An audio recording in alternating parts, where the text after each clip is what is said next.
Good afternoon folks, it's Margaret here from M.E.s Orchids, and we've just got a very drizzly December day here in Crewe, but spirits are a lot higher today.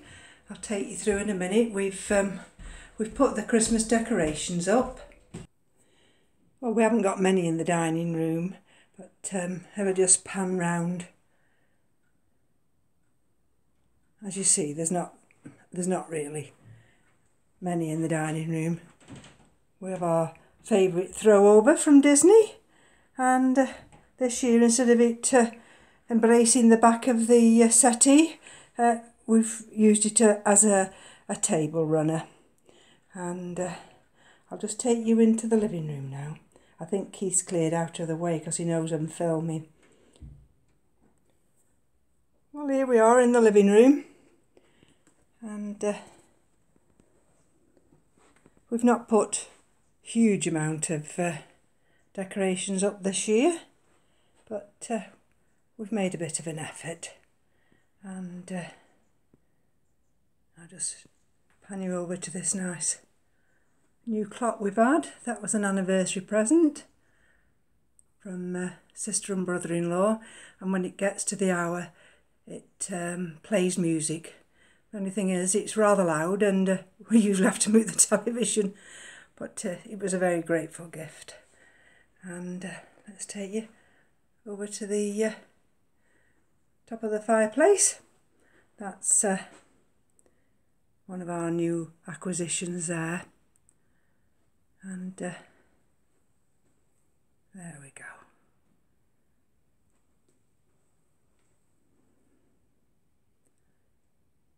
So what time is it? It's 12:20, and as you can see, we've got the lights on because the daylight isn't very good. And if I just step back,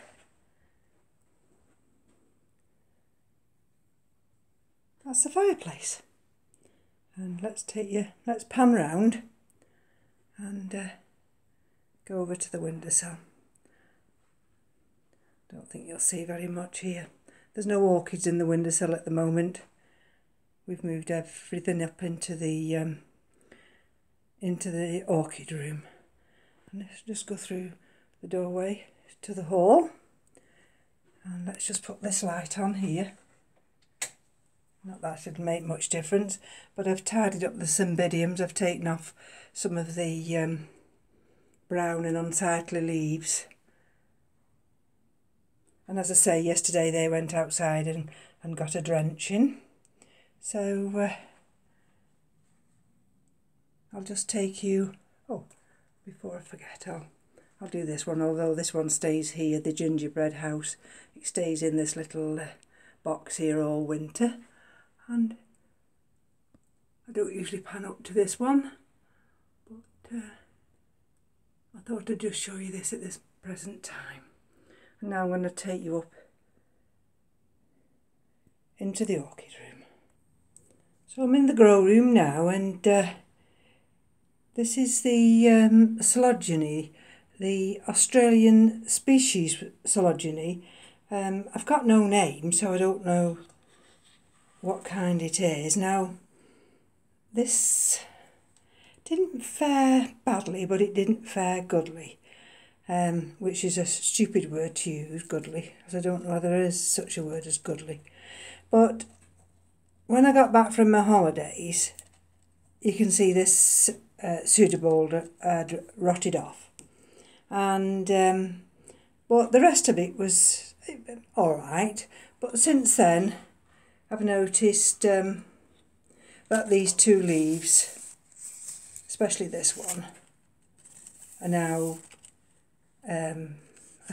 that one doesn't look as though it's dying, but it's certainly got this area here. This one might actually be ready to actually lose that leaf. Let's take you round. See, that's one of the old pseudobulbs. That one is, and that's one of the old pseudobulbs. So this is the new pseudobulb here.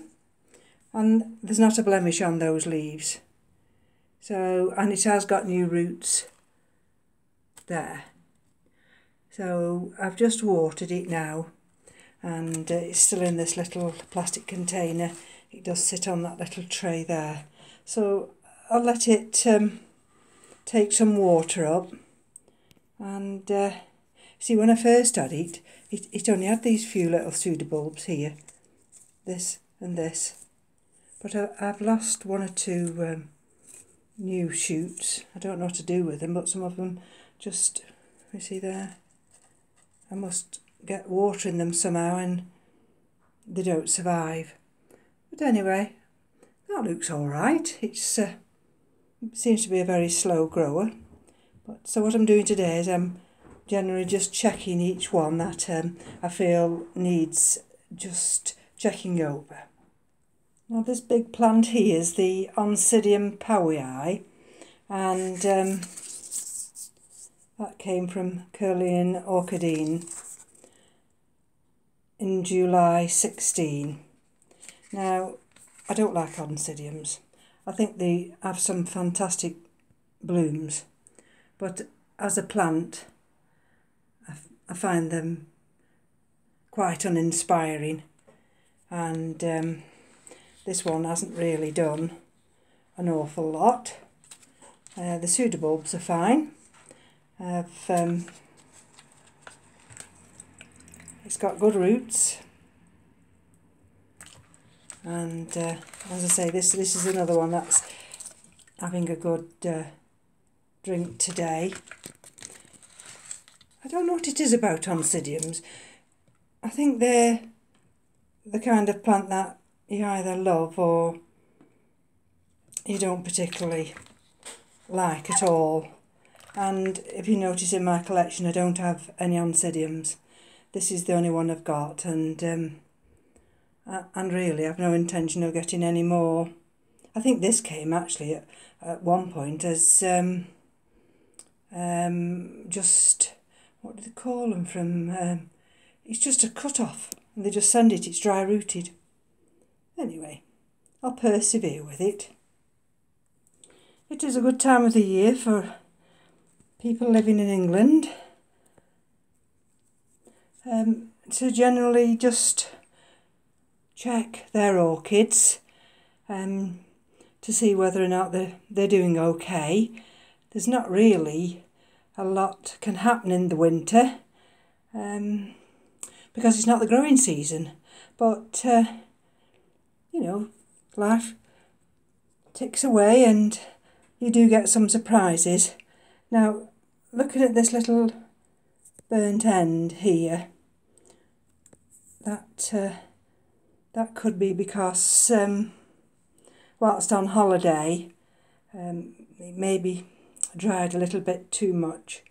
It's in some rainwater now, and now let's have a look which one this is. It's Andretti by Art Wiggy. So it likes it warm, 15C, shady and moist. Well, there's your answer, you see, shady and moist. And it probably just got a little bit too dry, but I'll snip that off. I'll cut it diagonally, and none of the other leaves are affected. So I'll get each frag and do them individually. This little frag we're looking at here is Phragmipedium Mary Bess, which is Bessii by Caracinium. And again, that's a warm 15C, shady and moist. But this came from Burnham's Nurseries. A little tiny seedling it was. And it did say in the instructions, don't allow it to stand in water. Whether that was because it was a tiny seedling, I've no idea, but it has grown, as you can see. That was the largest leaf of the old leaves. So since then, it's put out all this new growth here, and a new leaf there. Let's have a look at the roots.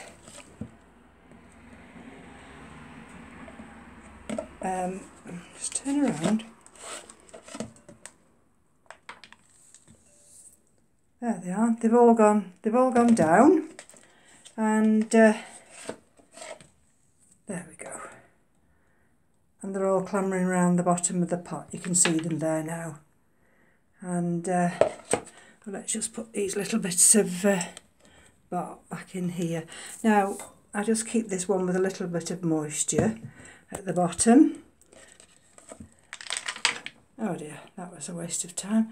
And as you see, there's the dome in there, so it can take a little bit of that water up. And like with, sorry about this, putting all my rubbish back now. Like with all the phrags, they do get watered. I have jugs here of rainwater. I collect the rainwater and I usually just flush them through. They're not being fertilised at this present time, and they all seem very healthy. So these, that's one, that's two. Now I did get 3 from Burnham's nursery, so I'll pick the third one up. If you just bear with me a minute. Just have to move back a little bit while I show you this one. And I've transplanted this one from a terracotta pot into this much deeper pot. And this is the Phragmipedium by Rothanium, which is Longiflorum by Urtsy. And as I say, they were bought February 17, and from Burnham's Nurseries. This was only a little, well, it was slightly bigger than the other one. Let's turn it round. These are the 2 older leaves. The way I've got them set on the shelves, they are inclined to fall forward. So I've been trying to put some gravel here to try and keep them more upright. And all I do, let's just take the lid off here. I've just got it sat on this terracotta one. I'll show you what I do. I just put them in here, and there's the pure rainwater.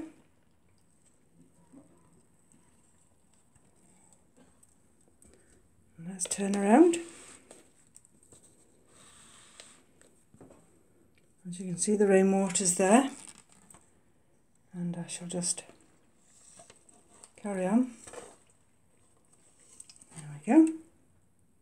And she's up to there now with that rainwater. I mean, we're getting plenty of rain at the moment, so I don't have to worry about wasting any. The rainwater, I have just put some hot water in it so that it's warm water rather than just cold water. Now I'm going to put this down and I'll show you the other frag. So this is the other big frag.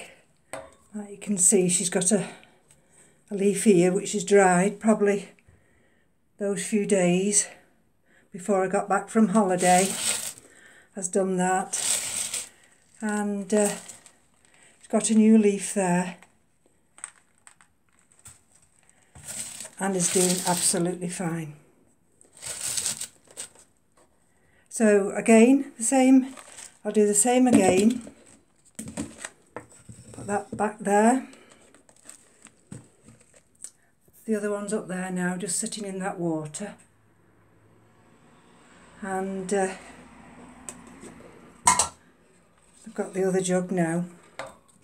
And that's what I do.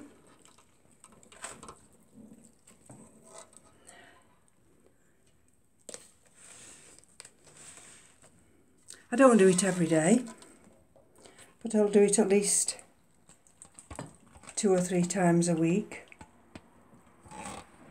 And the reason I do it 2 or 3 times a week at the moment, with the central heating on, the temperature up in the grow room, although it's not particularly high today, but when we've had the frost and the snow, the temperature up in this room got to 26.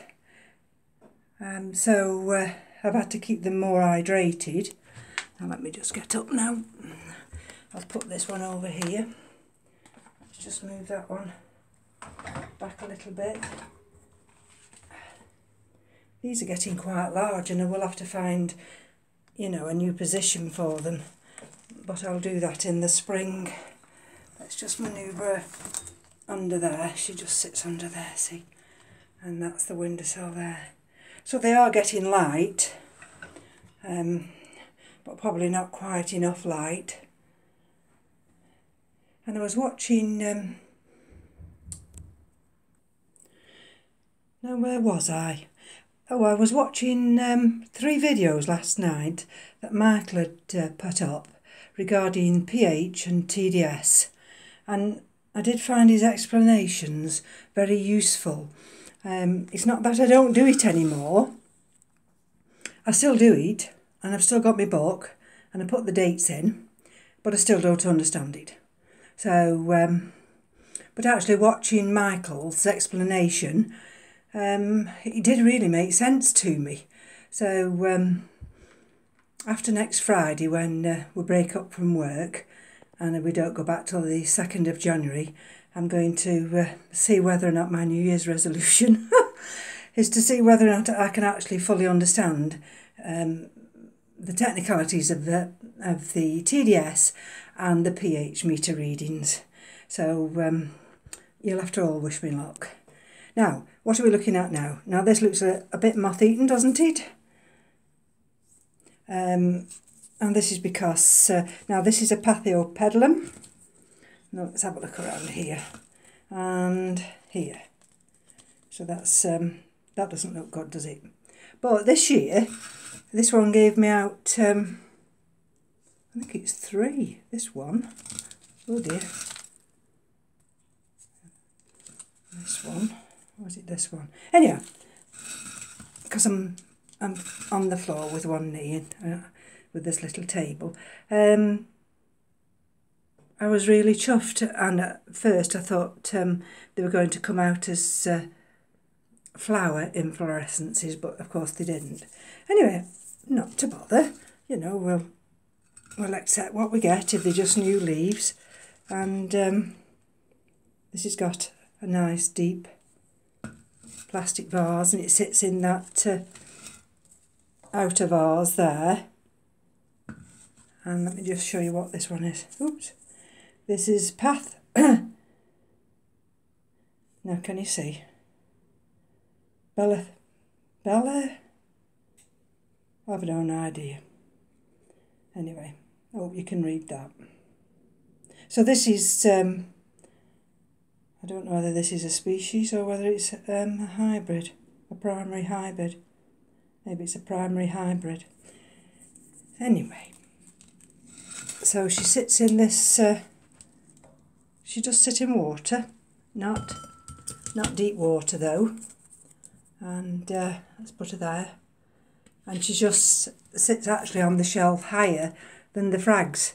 I used to have them at the back end here, and Ed suggested that, you know, they do like quite a lot of light, so bring them forward, and which I have done, and they're on the top shelf. So I'll just get the other one now.